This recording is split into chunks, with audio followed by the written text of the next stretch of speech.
ಬಾಗಲಕೋಟೆಯಲ್ಲೂ ಬಿರುಸಿನ ಪ್ರಚಾರವನ್ನ ಮಾಡಿದ್ದ BJP Congress March 23ರಿಂದ ಬಿಡುವಿಲ್ಲದೆ ನಾಯಕರು ಮತಬೇಟೆ ನಡೆಸಿದರು. ಸಿಎಂ ಮಾಜಿ ಸಿಎಂಗಳ ಅಖಾಡಕ್ಕೆ ವೇದಿಕೆ ಆಗಿತ್ತು ಬಾಗಲಕೋಟೆ. ಜಾತಿವಾರು ಲೆಕ್ಕಾಚಾರದಲ್ಲೇ ಮತಬೇಟೆಯನ್ನ ನಡೆಸಿದ್ರು ನಾಯಕರು.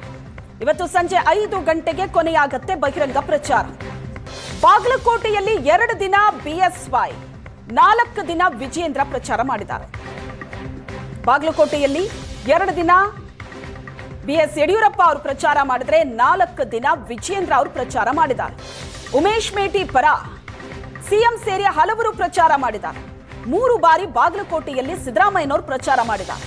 ಅಹಿಂದ ಮತಗಳನ್ನ ಟಾರ್ಗೆಟ್ ಮಾಡಿದ್ದಾರೆ ಸಿಎಂ ಸಿದ್ದರಾಮಯ್ಯನವರು.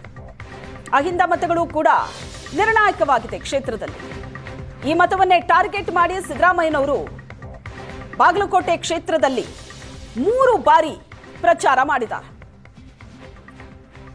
2 ಕ್ಷೇತ್ರಗಳನ್ನು ಕೂಡ ಗೆಲ್ಲಲೇಬೇಕು ಅಂತ ಬಿಜೆಪಿ ಕಾಂಗ್ರೆಸ್ ಪ್ರಯತ್ನ ನಡೆಸಿದೆ. ಫಲಿತಾಂಶ ಏನು ಅನ್ನೋದು ಇನ್ನು ಗೊತ್ತಾಗಬೇಕು. ನಾಯಕರು ತಮ್ಮ ಪ್ರಯತ್ನವನ್ನ ಕ್ಷೇತ್ರದಲ್ಲಿ ಮಾಡಿದ್ದಾರೆ. ಸಮುದಾಯವಾರು, ಜಾತಿವಾರು ಲೆಕ್ಕಾಚಾರವನ್ನ ಹಾಕಿ ಪ್ರಚಾರದ ಅಖಾಡದಲ್ಲಿದ್ರು. ನಿರಂತರವಾಗಿ ನಡೆದಂತ ಪ್ರಚಾರ ಇವತ್ತು ಇನ್ನೊಂದು ತಾಸಲ್ಲಿ ಮುಗಿಯುತ್ತೆ. ಬಹಿರಂಗ ಪ್ರಚಾರಕ್ಕೆ ತೆರೆ ಬೀಳುತ್ತೆ. ಮಾರ್ಚ್ 23ನೇ ತಾರೀಕಿನಿಂದ ಬಿಡುವಿಲ್ಲದೆ ನಾಯಕರು ಮತಬೇಟೆ ನಡೆಸಿದ್ದು.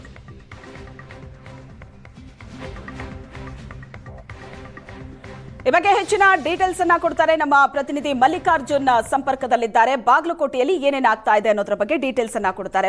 ಮಲ್ಲಿಕಾರ್ಜುನ್, ಬಾಗಲಕೋಟೆ ಕ್ಷೇತ್ರ ಮೇಟಿ ಅವರ ನಿಧನದಿಂದ ತೆರವಾದಂತಹ ಕ್ಷೇತ್ರ, ಅವರ ಮಗನಿಗಲ್ಲಿ ಟಿಕೆಟ್ ಸಿಕ್ಕಿದೆ ಕಾಂಗ್ರೆಸ್ನಲ್ಲಿ.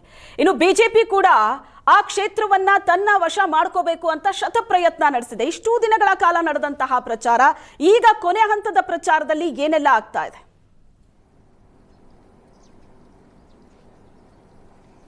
ಶ್ವೇತಾ, ಏನು ರಾಜ್ಯದಲ್ಲಿ ನಡೆದಿರತಕ್ಕಂಥ 2 ಉಪಚುನಾವಣೆಗಳ ಪೈಕಿ ಬಾಗಲಕೋಟೆ ಮತಕ್ಷೇತ್ರದಲ್ಲಿ ಏನು ನಡೀತಾ ಇರುವಂತದ್ದು ಉಪಚುನಾವಣೆಯಲ್ಲಿ ಬಹಳಷ್ಟು ಏನಂತಂದ್ರೆ ಬಿಜೆಪಿ ಹಾಗೂ ಕಾಂಗ್ರೆಸ್ಗೆ ಬಹಳಷ್ಟು ಪ್ರತಿಷ್ಠೆ ಆಗಿರುವಂತದ್ದನ್ನು ನಾವು ನೋಡ್ತಾ ಇದ್ದೇವೆ. ಏನು 23ನೇ ತಾರೀಕಿಗೆ ಒಂದು ನಾಮಪತ್ರ ಸಲ್ಲಿಕೆಗೆ ಕೊನೆ ದಿನವಾಗಿತ್ತು. ತದನಂತರದಲ್ಲಿ ಅಂದ್ರೆ ಅಲ್ಲಿಂದ ಇಲ್ಲಿವರೆಗೂ ಕೂಡ ಏನಂತಂದ್ರೆ ಬಹಿರಂಗ ಪ್ರಚಾರ ನಡೀತಾ ಇತ್ತು. ಸಾಕಷ್ಟು ಏನಂತಂದ್ರೆ ಘಟಾನುಘಟಿ ನಾಯಕರೇ ಇವತ್ತಿನ ದಿವಸ ಏನಂತಂದ್ರೆ ಈ ಒಂದು ಕ್ಷೇತ್ರಕ್ಕೆ ಬರುವುದರ ಮೂಲಕ ತಮ್ಮ ಪ್ರಚಾರವನ್ನು ಕೂಡ ಮಾಡಿರುವಂತದ್ದನ್ನು ನಾವು ನೋಡ್ತೇವೆ. ಪ್ರಮುಖವಾಗಿ ನಾವು ಬಿಜೆಪಿ ಪಕ್ಷಕ್ಕೆ ಬಂದಂತಹ ಸಂದರ್ಭದಲ್ಲಿ ಮಾಜಿ ಸಿಎಂ ಆಗಿರ್ತಕ್ಕಂಥ ಯಡಿಯೂರಪ್ಪನವರು ಮತ್ತು ಅವರ ಪುತ್ರರಾಗಿರ್ತಕ್ಕಂಥ ಬಿಜೆಪಿ ರಾಜ್ಯಾಧ್ಯಕ್ಷ ವಿಜೇಂದ್ರ ಅವರು ಏನಂತಂದ್ರೆ 3-4 ದಿನಗಳ ಕಾಲ ಏನಂತಂದ್ರೆ ಇಲ್ಲೇ ಬಿಡಾರ ಹೂಡುವುದರ ಮೂಲಕ ಏನು ಅಖಂಡ ಲಿಂಗಾಯತದ 80,000 ಮತಗಳ ಮೇಲೆ ಕಣ್ಣಿಡುವುದರ ಮೂಲಕ 1-to-1 ಸಭೆ ಮಾಡುವುದರ ಮೂಲಕ ಮತ್ತು ಅದರ ಜೊತೆಗೆ ಏನಂತಂದ್ರೆ ನಗರ ಹಾಗೂ ಗ್ರಾಮೀಣ ಭಾಗದಲ್ಲಿ ಒಂದು ಸಂಚಲನ ಮೂಡಿಸುವುದರ ಮೂಲಕ ಅಂದ್ರೆ ಒಂದು ಪ್ರಚಾರ ಮಾಡುವುದರ ಮೂಲಕ ಏನಂತಂದ್ರೆ ಇವತ್ತಿನ ದಿವಸ ಮತಬೇಟೆಯನ್ನು ಮಾಡಿರುವಂತದ್ದನ್ನು ಕೂಡ ನಾವಿಲ್ಲಿ ಕಾಣ್ತಿದ್ದೇವೆ. ಪ್ರಮುಖವಾಗಿ ಎಲ್ಲ ಬಿಜೆಪಿ ಮತ್ತು ಕಾಂಗ್ರೆಸ್ಗೆ ಬಂದಂತಹ ಸಂದರ್ಭದಲ್ಲಿ ಆ ಒಂದು ಸಮುದಾಯವಾರು ಮತಗಳನ್ನು ಸೆಳೆಯಲಿಕ್ಕೆ ಆಯಾ ನಾಯಕರನ್ನ ಕರೆಸಿದ್ದು ಇಲ್ಲಿ ವಿಶೇಷ ಅಂತ ನಾವಿಲ್ಲಿ ಹೇಳಬೇಕಾಗುತ್ತೆ. ಪ್ರಮುಖವಾಗಿ ಏನಂತಂದ್ರೆ ಬಾಗಲಕೋಟೆ ಮತಕ್ಷೇತ್ರದಲ್ಲಿ ಇರತಕ್ಕಂಥ ಅಖಂಡ ಲಿಂಗಾಯತ ಮತಗಳನ್ನು ಸೆಳೆಯಲಿಕ್ಕೆ ಬಹುತೇಕವಾಗಿ ಏನೊಂದು ನಾವು ಯಡಿಯೂರಪ್ಪನವರ ಹೆಸರು ಹೇಳ್ಬೋದು, ಜೊತೆಗೆ ವಿಜೇಂದ್ರ ಅವರಾಗಿರ್ಬೋದು ಮತ್ತು ಮಾಜಿ ಸಿಎಂಗಳಾಗಿರ್ತಕ್ಕಂಥ ಜಗದೀಶ್ ಶೆಟ್ಟರ್ ಆಗಿರ್ಬೋದು, ಬಸವರಾಜ ಬೊಮ್ಮಾಯಿರಾಗಿರ್ಬೋದು, ಹೀಗೆ ಪ್ರಮುಖ ನಾಯಕರೆಲ್ಲರೂ ಕೂಡ ಏನಂತಂದ್ರೆ ಇಲ್ಲಿ ಮತಬೇಟೆಯನ್ನು ಮಾಡಿರುವಂತದ್ದನ್ನು ಕೂಡ ಕಾಣ್ತಾ ಇದ್ದೇವೆ. ಮತ್ತು ಅಷ್ಟೇ ಅಲ್ಲದೆ ಏನಂತಂದ್ರೆ ಸಂಸದ ಗೋವಿಂದ ಕಾರಜೋಳ ಆಗಿರಬಹುದು, ಚಲಬಾದಿ ನಾರಾಯಣ ಸ್ವಾಮಿ ಆಗಿರ್ಬೋದು ಮತ್ತು ಇನ್ನಿತರ ನಾಯಕರು ಕೂಡ ಏನಂತಂದ್ರೆ ದಲಿತ ಮತಗಳ ಪರವಾಗಿ ಏನಂತಂದ್ರೆ ಮತ ಬ್ಯಾಂಕ್ ಅನ್ನ ಅದನ್ನ ತಮ್ಮತ್ತ ಸೆಳೆಯುವಂತ ಒಂದು ಪ್ರಯತ್ನವನ್ನು ಕೂಡ ಮಾಡಿದ್ರು. ಮತ್ತು ಎಸ್ಟಿ ಸಮುದಾಯಕ್ಕೆ ಸೇರಿದಂತಹ ಮತಗಳನ್ನು ಸೆಳೆಯಲಿಕ್ಕೆ ಮಾಜಿ ಸಚಿವ ಶ್ರೀರಾಮುಲು ಅವರು ಕೂಡ ಬಂದಿರುವಂತದ್ದು. ಮತ್ತು ಇವೆಲ್ಲಗಳನ್ನು ಮೀರಿ ಏನು ಹಿಂದುತ್ವದ ಅಜೆಂಡಾದ ಮೇಲೆ ಬಿಜೆಪಿ ಅಭ್ಯರ್ಥಿ ವೀರಣ್ಣ ಚರಂತಿಮಠ ಅವರು ಮುಂದಾಗಿದ್ರು. ಅಂತ ಸಂದರ್ಭದಲ್ಲಿ ಏನಂತಂದ್ರೆ ಏನು ಹಿಂದುತ್ವದ ಫೈರ್ ಬ್ಯಾಂಡ್ ಅಂತ ನಾವು ಏನು ಹೇಳ್ತೇವೆ, ಬಸನಗೌಡ ಪಾಟೀಲ್ ಯತ್ನಾಳ್ ಅವರು ಕೂಡ ಪ್ರಚಾರಕ್ಕೆ ಇಳಿದಿದ್ರು. ಮತ್ತು ಅದರ ಜೊತೆಗೆ ಮಾಜಿ ಸಂಸದಾಗಿರ್ತಕ್ಕಂಥ ಪ್ರತಾಪ್ ಸಿಂಹ ಅವರು ಕೂಡ ಇಲ್ಲಿದ್ರು. ಮತ್ತು ಅದರ ಜೊತೆಗೆ ಕೇಂದ್ರ ಸಚಿವರಾಗಿರ್ತಕ್ಕಂಥ ಪ್ರಹ್ಲಾದ್ ಜೋಶಿ ಅವರು ಕೂಡ ಇದ್ರು.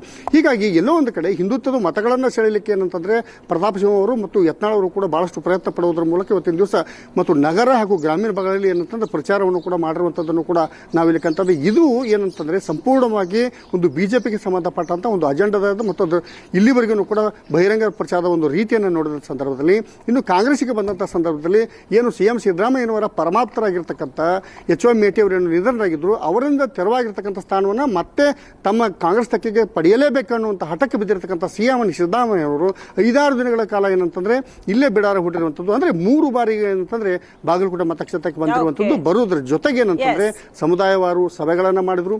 ನಗರ ಹಾಗೂ ಗ್ರಾಮೀಣಗಳಲ್ಲಿ ಏನಂತಂದ್ರೆ ಸಭೆಯನ್ನು ಮಾಡುವುದರ ಮೂಲಕ ಇವತ್ತಿನ ದಿವಸ ಕೊನೆಯದಾಗಿ ಇವತ್ತು ಹೋಗುವಾಗಲೂ ಕೂಡ ಏನಂತಂದ್ರೆ ಲಿಂಗಾಯತ ಮತಗಳ ಮೇಲೆ ಕಣ್ಣಿಡುವುದರ ಮೂಲಕ ಪಂಚಮಸಾಲಿ ಸಮುದಾಯದ ಏನಂತಂದ್ರೆ ಸಭೆಯನ್ನು ಮಾಡುವುದರ ಮೂಲಕ ಒಟ್ಟಾರೆಯಾಗಿ ಅವರ ಪುತ್ರ ಯತೀಂದ್ರ ಮತ್ತು DKC ಸುರ್ಜೇವಾಲಾ ಹೀಗೆ ಎಲ್ಲರೂ ಸೇರಿ ಅಂತಂದ್ರೆ ಇವತ್ತಿನ ದಿವಸ ಕಾಂಗ್ರೆಸ್ ಗೆಲ್ಲಿಸಕ್ಕೆ ಒಂದು ಪಣವನ್ನು ತೊಟ್ಟಿರುವಂತದ್ದನ್ನು ಕೂಡ ನಾವಿಲ್ಲಿ ಕಾಣ್ತಾ ಇದ್ದೇವೆ. ಶ್ವೇತಾ, ಎಸ್ ಥ್ಯಾಂಕ್ ಯು ನಿಮ್ಮೆಲ್ಲ ಡೀಟೇಲ್ಸ್ಗೆ.